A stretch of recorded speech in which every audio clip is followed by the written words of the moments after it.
I think I was certainly the first person in the UK to get a university qualification related to tourism, and that was in the year 1972, 1973. I was appointed to the University of Surrey in 1975, and I've actually worked either in universities, mostly at the University of Surrey, or for the British government, or for the European Commission, always concerned with tourism as a subject of study. You know, I was only in my mid-20s when I got my first academic post. By my mid-30s, I was thinking, oh, I would like to do something else. So hence, I left the academic world and worked for the British government, but in an education capacity, trying to understand the development of tourism as a subject of study across the UK.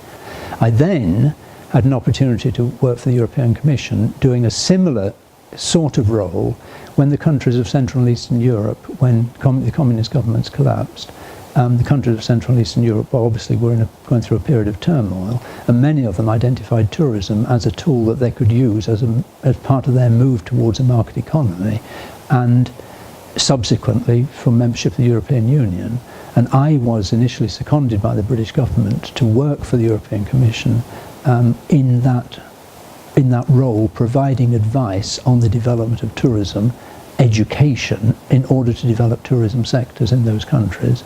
And from that I then came back into the university world. The 5 years that I've been doing this, I hope I've contributed to an understanding of why tourism has developed as a subject of study, why it is important and has an important role to play in modern societies, and why we need to continue to make a case for studying tourism. I hope that's what I've contributed.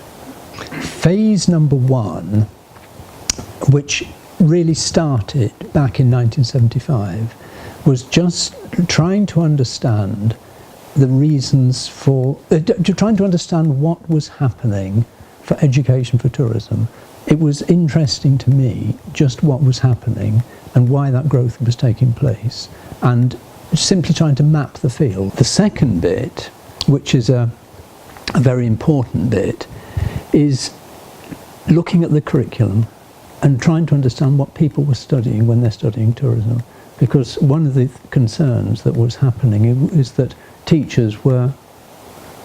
tourism meant different things to different teachers. So students were going in to study tourism, and they might in one place to study something that was totally different to another place, and it was trying to understand the curriculum. The third bit of it, which actually lasted over many years, and I was actually very comfortable with, was trying to answer the question, was tourism maturing as a subject? I did quite a lot of work on trying to get to grips with, was tourism maturing as a subject that could take its place respectively alongside other social sciences.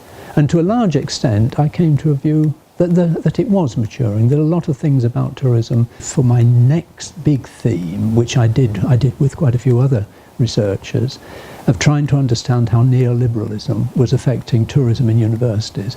And the story was not a terribly happy one, because the story was that the pressures being put on universities, which I think the universities responded to very, very, they didn't respond very well to neoliberalism.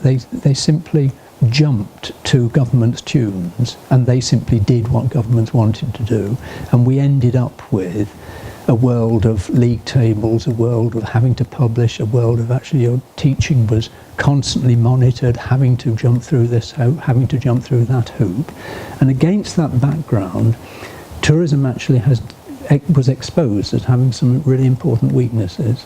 One of those weaknesses is that it wasn't terribly good at getting in research money. One of its weaknesses is the quality of the students often did not compare with, if you took medicine for example, I mean students who went in to study medicine had much higher pre-achievement levels than students studying tourism.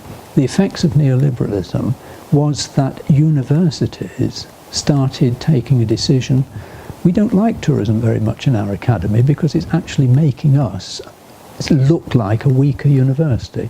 And we had a period with really quite some important closures. I mean, closures of departments, tourism being amalgamated with other departments. And the theme that I'm now picking up on is there is I think, but it'll take a few years for this to work its way through, the things that go along with the new world which we're entering, which consists of President Trump, it consists of Brexit, it consists of a lot of populism, is how does tourism then respond to that world? And that's a world of fake news and world of not believing experts and all that sort of thing. On the world, the tourism world which they have entered or are entering, is actually in many ways is in very, very good shape indeed, because I do think that tourism has established itself as a serious subject for study, and I think the quality of the people who are now coming in to study tourism has gone, over the 40 years that I've been involved, it has gone up and up and up.